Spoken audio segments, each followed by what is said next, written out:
Boa tarde. Servidores da Prefeitura de Natal realizam paralisação unificada. Prefeito Carlos Eduardo deixa o cargo na noite da sexta-feira. STF nega habeas corpus Lula e país segue no mar de incertezas. Meu convidado hoje, aqui do estúdio, é o advogado constitucionalista Felipe Maciel. A gente vai repercutir o julgamento de ontem em Brasília, o julgamento do STF. Quinta-feira, 5 de abril de 2018. Eu sou Diógenes Dantas. O RN Acontece está começando.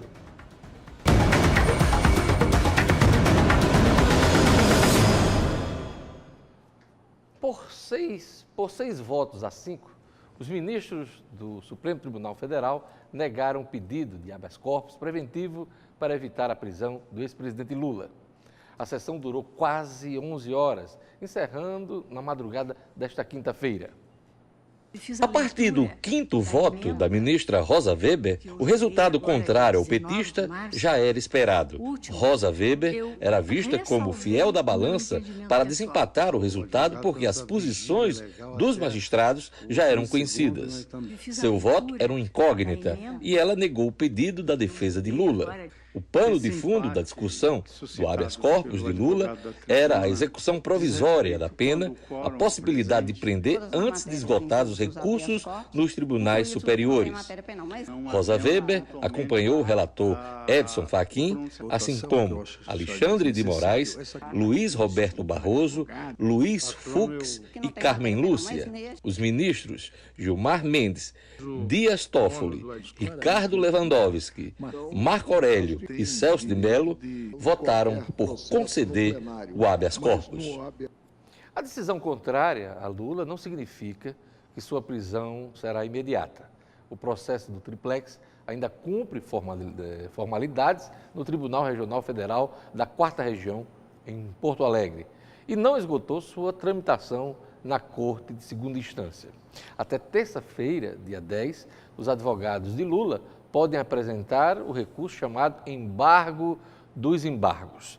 Tem um detalhe aí que seria interessante a gente registrar, é que Lula passou a manhã toda hoje reunido no diretório do PT em São Paulo, ao lado da ex-presidente Dilma, ao lado do presidente do diretório do PT em São Paulo, Luiz Marinho, que é pré-candidato ao governo, o advogado dele e amigo Roberto Teixeira, analisando os próximos passos depois da decisão de ontem em Brasília. O Partido dos Trabalhadores divulgou nota oficial sobre a decisão do STF de rejeitar o pedido de habeas corpus e, numa frase, resume o descontentamento da legenda. Um dia trágico para a democracia e para o Brasil. Nossa Constituição foi rasgada, disse o PT em nota divulgada agora de manhã à imprensa. Apesar do resultado, a militância do PT e os apoiadores de Lula permanecem na luta. Ontem, eles realizaram um ato em favor do ex-presidente. O protesto foi realizado na esquina da rua João Pessoa com a Avenida Rio Branco, no centro de Natal. O ato foi convocado pelo Partido dos Trabalhadores e movimentos sociais em defesa do ex-presidente Lula. O que nós queremos afirmar para a população natalense é que a Constituição é muito clara quando garante o direito e a presunção de inocência. Ninguém pode ser preso senão depois de decorrido todo o processo legal. Estamos na rua para fazer essa defesa. A defesa do Estado de Direito, tá? E a defesa da própria Constituição brasileira que está sendo rasgada constantemente nesse país. Durante a movimentação, faixas foram abertas e panfletos distribuídos com argumentos a favor de Lula. Os militantes defendem que o líder petista volte ao cargo de presidente da República. A gente quer que ele retorne, porque foi com ele que nós garantimos mínimos direitos sociais à juventude, às mulheres, à população LGBT. E no governo anterior, nenhum direito social foi conquistado para o povo. Olha, é lamentável ver uma figura política como Lula, líder popular, ex-presidente da República, condenado por corrupção e às vésperas de cumprir pena de prisão, conforme decisão dos tribunais. É muito lamentável. Nosso país deveria estar em outro patamar entre as repúblicas sul-americanas, mas estamos vivendo o mesmo drama de nações enredadas em escândalos de corrupção, onde o poder público se mistura aos interesses privados, enquanto a população padece de serviços e amarga a falta de empregos e renda. O Brasil vive uma quadra nebulosa, cheia de riscos. A sociedade não aguenta mais tantos descalabros e tantos casos de corrupção. Várias gerações de brasileiros lutaram para viver num regime democrático e não podemos nos afastar disso. As eleições deste ano crescem em importância para afastarmos qualquer risco de retrocesso político. Em respeito à lei, à ordem e à paz social. Veja a seguir, os servidores municipais realizam atos na reta final do mandato do prefeito Carlos Eduardo Alves. O RN acontece, volta em instantes.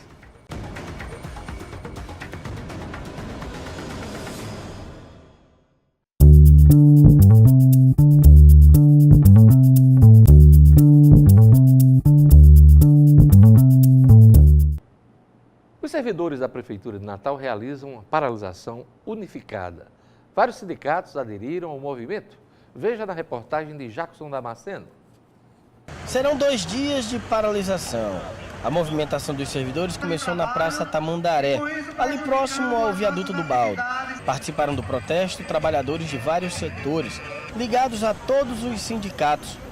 As principais reivindicações são o cumprimento da database por parte da Prefeitura de Natal e o fim do que eles chamam de assédio no funcionalismo público.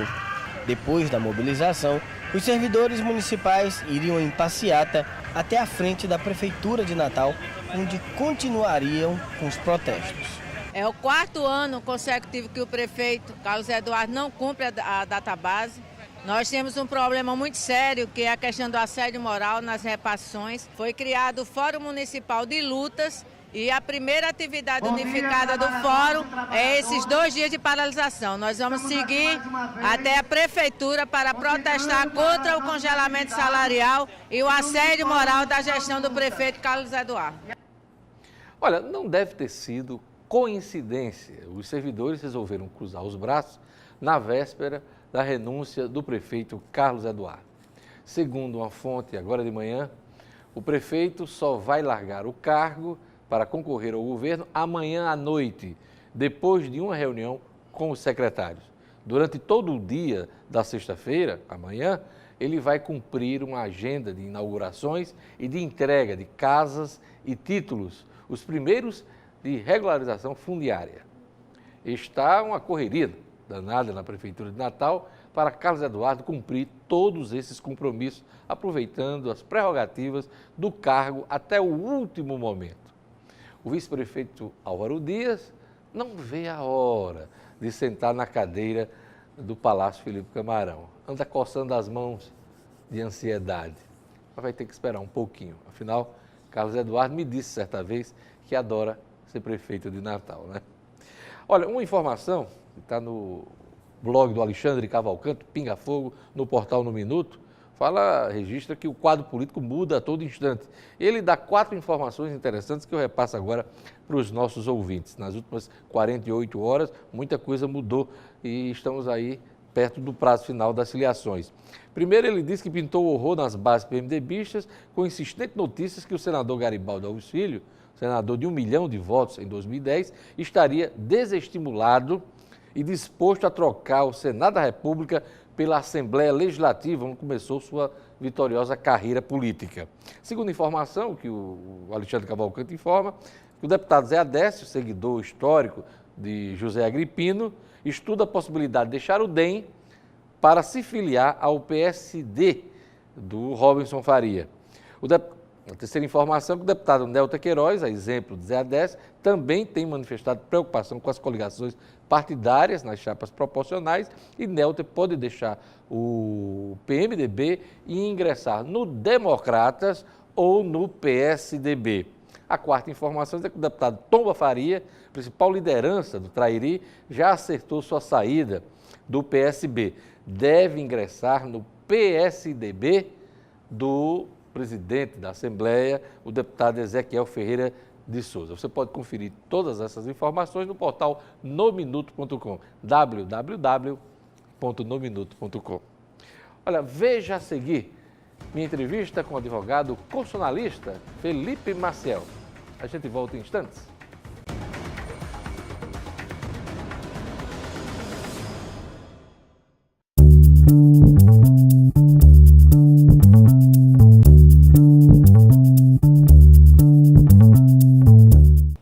O país inteiro acompanhou ontem a sessão do Supremo Tribunal Federal, que parecia final de Copa do Mundo.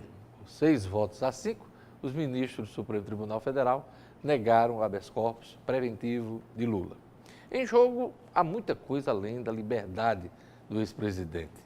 E eu convidei, para a nossa conversa hoje aqui no estúdio, o Dr. Felipe Maciel, que é advogado constitucionalista.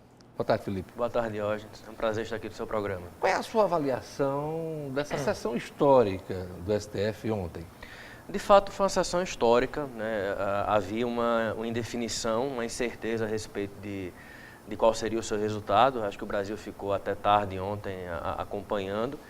E é um julgamento que tem repercussões não apenas para o ex-presidente, mas que pode ensejar uma série de consequências também para outros apenados, para outras pessoas que respondem ao processo criminal no país hoje em dia. A primeira coisa a ser analisada é a tentativa da defesa de Lula de tentar evitar, postergar essa prisão. Ele que está condenado aí já em segunda instância.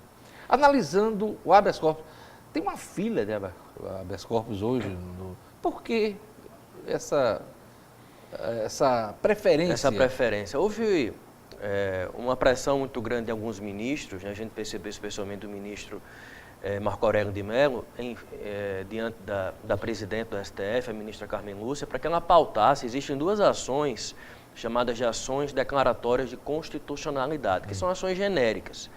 São ações que tentam resolver essa celeuma, se é possível ou não a execução da pena antes do trânsito em julgado, sem se referir a um réu específico, mas a todas as situações.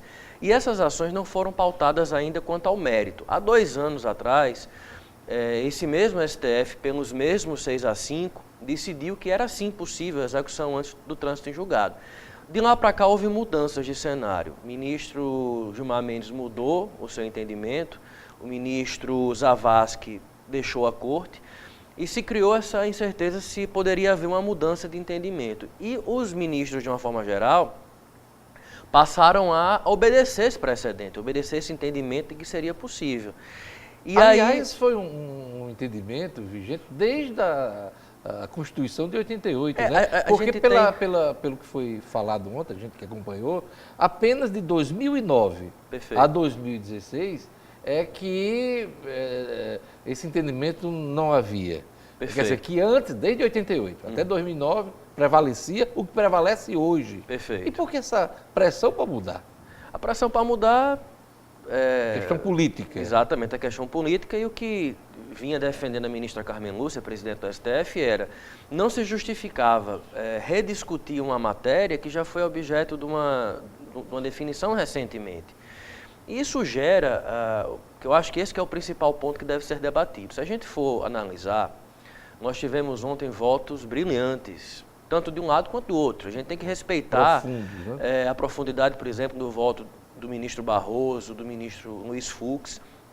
O decano da casa, da corte, o ministro Celso de Mello, proferiu um voto belíssimo. Sempre votos densos, né, da parte não dele. obstante discordar, né, com todo respeito às suas premissas.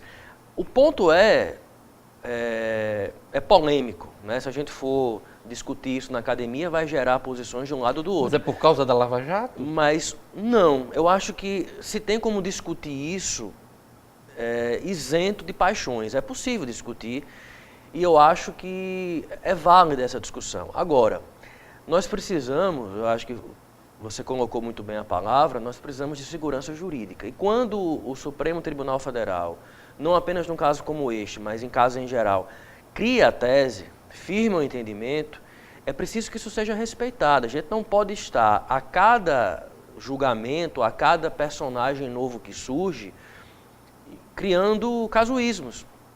E esse que é o problema, porque assim, por mais que haja controvérsia, que de fato existe, né, se a Constituição consagra ou não a presunção de inocência, se isso é ou não inconstitucional, o mais importante é termos a segurança jurídica. E veja, só complementando, uma mudança hoje de posicionamento gerará um efeito cascata para muito além do caso do presidente Lula. É possível que a própria Operação Lava Jato e várias outras pelo país sejam enterradas, né, porque muita gente vai ser solta, e não apenas políticos, estupradores, assassinos, latrocidas, enfim. Um dos argumentos de quem quer a mudança da jurisprudência é que a votação de 2016, por exemplo, foi apertada, 6-5. Aí me vem a dúvida, eu acho que a dúvida de muita gente, para uma jurisprudência valer, ela precisa de quase uma unanimidade do Supremo Tribunal? Não precisa de unanimidade, ela precisa apenas que a maioria seja obedecida de acordo, né, com o tipo de matéria. E isso não está acontecendo porque dos 11 ministros, 4 ou 5 estão votando diferente da jurisprudência do tribunal, né, doutor Felipe? Imaginemos se a cada mudança, né, porque nós tivemos uma mudança constitucional recente que a idade da aposentadoria compulsória saiu de 70 para 75. Né? Então, boa parte dos ministros que hoje compõem a corte já estariam aposentados se não fosse essa mudança. 3 ou 4 já estariam aposentados. Aliás, é a turma nova que entrou recentemente no tribunal que está querendo manter essa jurisprudência. Perfeito. Né? Então, imaginemos se a cada mudança, se a cada saída de um ministro, e ainda mais quando nós temos um sistema em que o ministro é indicado pelo presidente da República, né? Então, depois de anos de Constituição, depois de séculos de República no Brasil, a gente, enfim, teve a Corte Suprema julgando políticos. E é quando a gente começa a ter isso, esse sistema de indicação, se a gente tiver a cada novo personagem uma mudança de entendimento, aí sim a gente vai ter a politização de um órgão que não deve ter esse papel. Apesar de ter sido o 5º voto, e ela fez questão de frisar isso, surpreendeu o voto da ministra Rosa Weber, que tem um entendimento de que a presunção de inocência tem que ser estabelecida até o final, até o trânsito em julgado. E ontem ela votou porque existe uma jurisprudência no tribunal, votando contra, inclusive, a opinião dela, mas era o modo que ela vinha votando, porque ela respeita o princípio da colegialidade. Lhe surpreendeu o voto da Rosa Weber? Na verdade, não.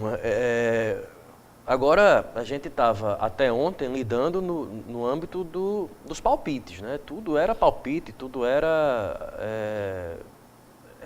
mera expectativa. Qual era o seu palpite? O meu palpite era esse, era que ela ia denegar o... E por quê? Habeas corpus. E o próprio relator do processo, o ministro Fachin, ele começou enfatizando que o que estava sendo discutido ontem não era a tese, não era a discussão genérica se é possível ou não a execução provisória, mas o habeas corpus do presidente Lula, ou seja, se o STJ, o Superior Tribunal de Justiça, o tribunal do qual emanou a última decisão, se houve alguma ilegalidade ou não nesta decisão de aplicar o entendimento do próprio tribunal. Aliás, ele fez questão de frisar isso para tentar segurar o voto de Rosa Weber. Perfeito. Né? E conseguiu. E Gilmar Mendes, que pediu para antecipar o voto porque ia viajar, né, tentou atribuir ao julgamento de ontem um caráter genérico, abstrato. A gente vai... De repercussão geral. Perfeito. Né? Como somos os 11 novamente, vamos rediscutir a matéria, mas ela conseguiu essa